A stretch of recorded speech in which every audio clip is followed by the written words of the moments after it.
Here are your S tier units. We're gonna get into the full tier list, we're gonna get into builds, and we're gonna get into my favorites and why. Summoners, let's go. So Arcane Downfall is a bit of a mixed phase weapon. You can see here it is Slaying, Omni +5, 7 HP healing, follow-up denial, and special acceleration. I don't know why they put the healing on here. It really puts a damper on the whole GALEFORCE aspect to this, but understand, speed equals doubles for this weapon. So we're gonna be looking for high speed units.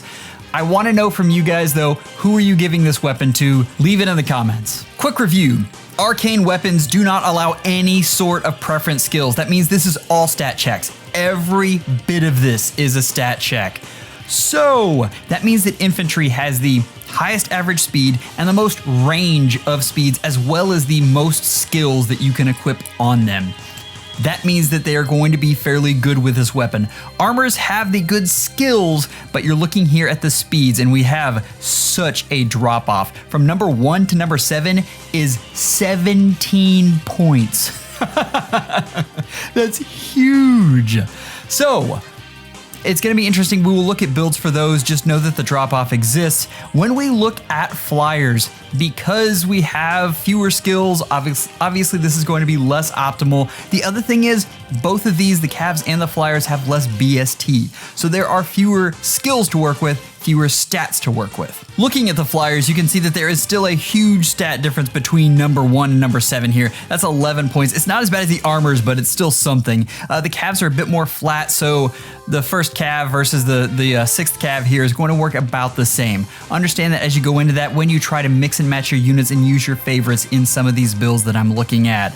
But let's get to the full tier list. This is 105 axe units. You can see that infantry has a high representation here, and that's because, well, there are more of them. But that's also because of what we talked about with the greater skill availability and higher speeds. Let's move us right into the C tier and discuss this. So C tier is, okay, hold on.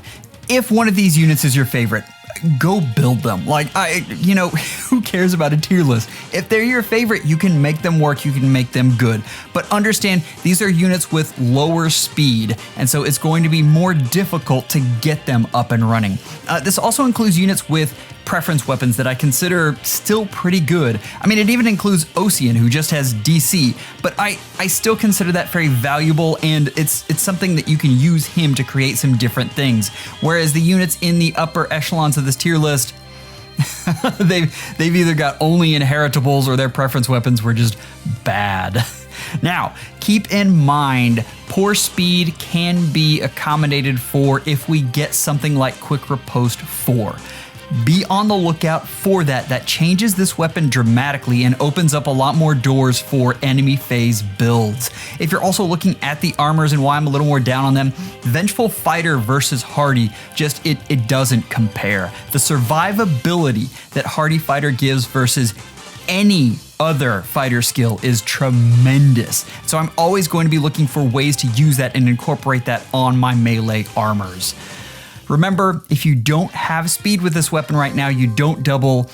Units have huge bulk right now, and it is, for the most part, very hard to kill units in one hit. Let's move to A and B tier. Now remember, we were talking about the infantry. Shamir has exactly 1 less point of speed than my S tier infantries. So understand that all of these units can be used and swapped in and out with the skills fairly easily. I even have an Anna build coming up that I absolutely love. The armors, we talked about the drop off there, as well as the Flyers. They're in kind of the same boat. The thing I want you to pay most attention to is this clump of calves right above my head. I'm not real high on these, but if you're going to put this on a cav, these are probably the units you're looking at. We're going to talk about our S tier. Each of these units brings something special. You look at Duo Alm, and especially in the context of a GALEFORCE squad. He has this duo skill that neutralizes penalties and gives attack speed +6. That's nice. Understand that the time that you're going to be able to use the duo skill is towards the end though. So even if you're using a Wings of Mercy beacon, this extra 30 HP that it also adds can be a valuable tool in order for you to get that last kill. We have Ninja Hana, and Summoners, you are not going to believe the build I have on her. I love reusing old units, and that's what this has brought me. Shez is actually a better Ninja Hana. She has the same speed, but a bit higher BST. More stats equals good. You have Amelia. This unit is perfect for her, and she has enemy phase and player phase configurations. You're going to absolutely love it. But remember how bad her preference weapon was. I mean, you had to have a hone or a boots or some movement skill on her, and you got a whopping speed defense +5. Arcane Downfall gives you +5 to all stats for free. Azura is amazing. Absolutely amazing. We're gonna get to her build, but this is a GALEFORCE monster. You won't get a better dancer short of a duo. I'm not kidding. Like this unit is incredible with this weapon. Let's just jump right into the builds though. So what I've tried to do here is capture different types of builds, different types of uses, understand that skills can be mixed and matched, and you don't have to use skills that are as rare as Attack Speed Clash 4. You can get a lot of different things on these units as long as you keep the spirit of the unit. Our first up is Shez, and this is an Omni tank, which are very, very popular right now. With the speed defense bulwark there, you can kind of create that curtain that it protects your supports, which of course is very nice. But this unit has 72 effective speed, but you get the true damage and the additional healing from Speed Finish 4, which is fantastic.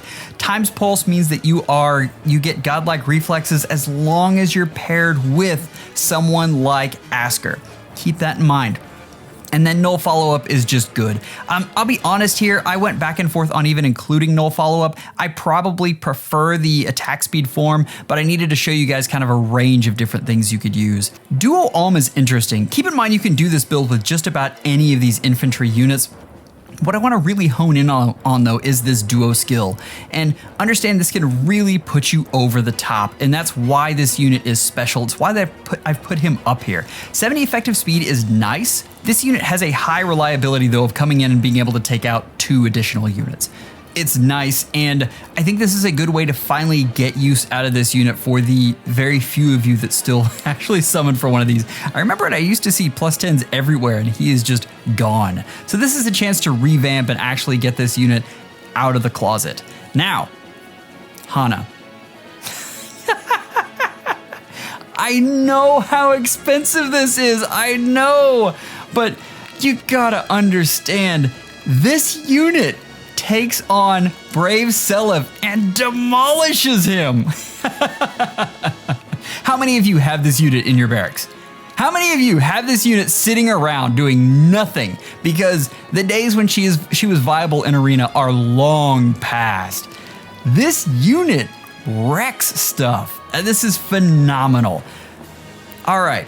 So there's a couple things that I want to point out here, and obviously this is a melee specialist that you would put in front of a Far Savior. This unit, Vital Astra versus Godlike Reflexes. You're looking at the mythics that are supporting this unit, and you're wondering why I don't have Godlike Reflexes. I like Vital Astra better, especially in the context of a melee specialist. The thing that Godlike Reflexes gives you is that it's not pierceable. Like, that's the thing, right? The thing that Vital Astra gives you is, even though it can be pierced, it gives you additional area of effect damage reduction, which is not a small deal. This is something that can come in very handy, especially where the meta's going right now with just AoEs everywhere. The next piece of this is, even though you get true damage from Godlike Reflexes, in my experience, you get more damage from Vital Astra. And the good example here is this matchup with Brave Seliph. If this unit has Godlike Reflexes, even though that is procced because of Asker, this unit doesn't get the kill. Like, this unit needs Vital Astra. keep that in mind as you're looking at different skills for these folks. There is an additional thing you can do with this unit and get some sort of external NFU. Infantry Speed Tactic, I think, is fantastic. That is an upgrade that you can think about. I am so happy with this build though. Is there a better picture of the speed drop off on these armors than this? And I know this Amelia is just decked out in full Aether Raid support and all of that, but still, like that is a huge jump. Now I wanted to go over some different things and different builds. This is Lissa, and I mean, this is another unit that I used to see all the time. Now, stacking that Unity on there, if you can get debuffs on her as well, which as a frontliner is not uncommon, that speed obviously goes up. But this is still a nice configuration to think about. Amelia runs it better, but I wanted to show some different people who could actually use this. We get to Flame Emperor, and this build cracks me up. This is a bit of a meme, but I wanted to make Summer Edelgard light. And I mean, this is it, right? So there are some advantages to having speed over having Brave. One of them, and a possibility here, is just running Fury 7, and that probably gets you into Wings of Mercy range, even with the 7 healing from Arcane Downfall. The fact is you're going to hit and then you're going to get hit back. Most units right now hit very hard, so it won't be hard to get you there. Also, the ability to run Savvy Fighter is really interesting and can create some different matchups. Is this a meme? Is this a very expensive meme? Probably, but how much fun is that? Amelia, however, is loving this weapon. This is Ultimate Amelia. She finally has her day to shine. Swift Sea is over the moon right now. So this is far save. She can also run the near save build, but I wanted a chance to take this unit and make her just the Omni tank. The thing that you sit out in the middle and just the wave of forces wash against you. This does it. The nice thing about Hardy Fighter and the interaction with Arcane Downfall is that special acceleration. And that means that Aegis is going to get procced whether the opposite unit has guard or not. This is very valuable versus units like Arvel in Dark Season. So keep that in mind. That is something that is very handy about this. Now, the one thing that this unit doesn't have over Fjorm is obviously the null counter disrupt. But there are fewer and fewer of those units around. Most of the time when you see that, you're seeing it more in the form of wind sweep. And I don't know a lot of units that are outspeeding this. So, is this a plus 10? Yes, I wanted to show off a bit. If you wanted to think about a plus 0 though, just subtract 4 stats down the way, and this is still one heck of a build and a very nice unit. We have our flyers up next, and first up we have to look at Camilla. The thing that flyers have are these interesting flow skills that are exclusive to them, and Camilla's really going to try to take advantage of Flow Feather because she has such high res. It has some interesting interactions. Understand that you have to meet a speed check -10, which is really easy to do, especially with that speed.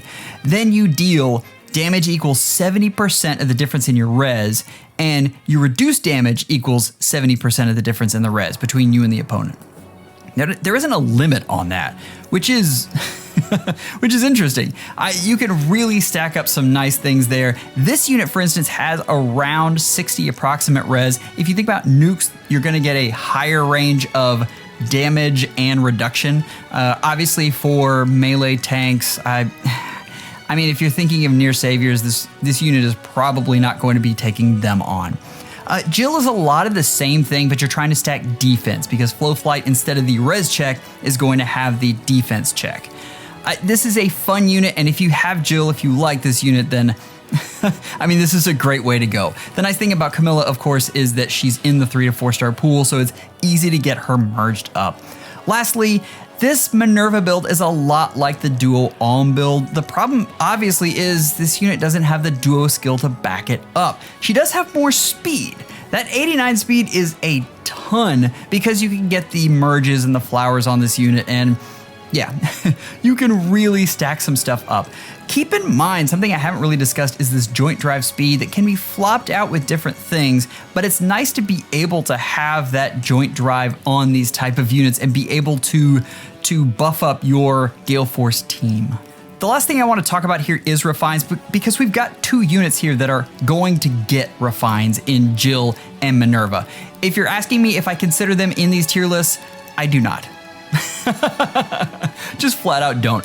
Unless you're looking at legendary units, and I'm excluding Ike and Fjorm, the quality of refines is so hit or miss if you even get them.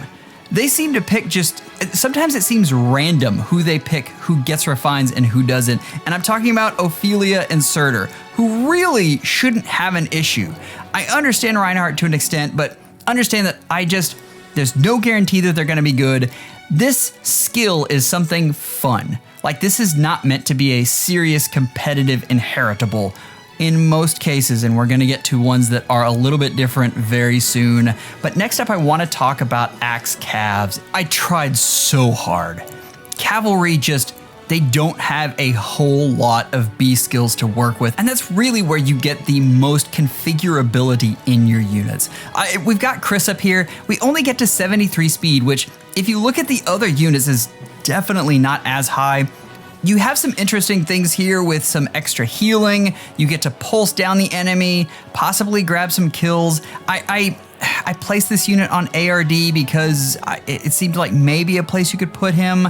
Most likely you're just going to be using PvE.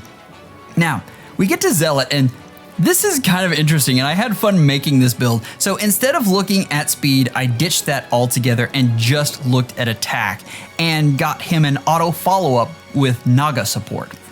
So versus Hardy Fighter, like this doesn't do it. But other than that, other than the null follow-up units, this is a really hard hit. Like 110 attack is something. That is going to absolutely smash folks. You get the special acceleration in the slaying, so you get access to easy GALEFORCE. This is kind of fun, and I think you can make this work specifically as a hit and run unit. Last up, we have my favorites. And listen, I love investing into the Asker trio because you know what? Out of all of these units, this is the unit that you're going to be using until this game shuts down or you quit. You're going to be using this unit probably more than any other unit in this list. That's how significant they are. So investing in them, while it doesn't help you competitively, does make your PvE experience more enjoyable. And that's kind of why we do this, right? This is for fun. This is a great weapon on her. I like it with Vital Astra just because it's kind of neat with the damage reduction and attack speed ideal. You can flop that out with another skill. I love speed defense tempo here though. It really, make sure that you're always charging up that Vital Astra. You can do some other things with that, possibly throw on a Draconic Aura or something like that. There are some fun things you can do, but this is like ultra premium Ana. Understand you're not going to want to take this into Arena because the arcane skills in general don't score very well. They score like an inheritable. You really want them to score like a preference weapon. Now, the build. This New Year's Azura. This is one of my favorite units, and she's been warming the bench and she's needed a home, and here it is. I've talked about Wings of Mercy and Attack Speed Clash and that nice interaction. Attack Speed Oath 4 is interesting. You can fly in, hit a unit on the Wings of Mercy beacon, and then warp and dance someone, or possibly warp and block someone. The added range, the added mobility that this adds cannot be discounted. It's huge. Summoners, this is such a fun build here, and this is valuable. I was not joking with this being right up there with the duo dancers. This is absolutely crazy. If you talk to anyone who's done GALEFORCE, the thing with dancers has always been meeting that blade check. It's really difficult because dancers, by their nature, just don't have as much BST. IS will not give it to them. This unit doesn't worry about that and has enough attack and speed to actually kill things. Summoners, you should head from here to go see Oblivion's Arcane Downfall tier list. He has a lot of different ideas on how to use this, and I think you guys will really enjoy it. He focuses a lot on revamping your favorites into absolute fighting machines. Take care and schedule an appointment with your FEHologist real soon.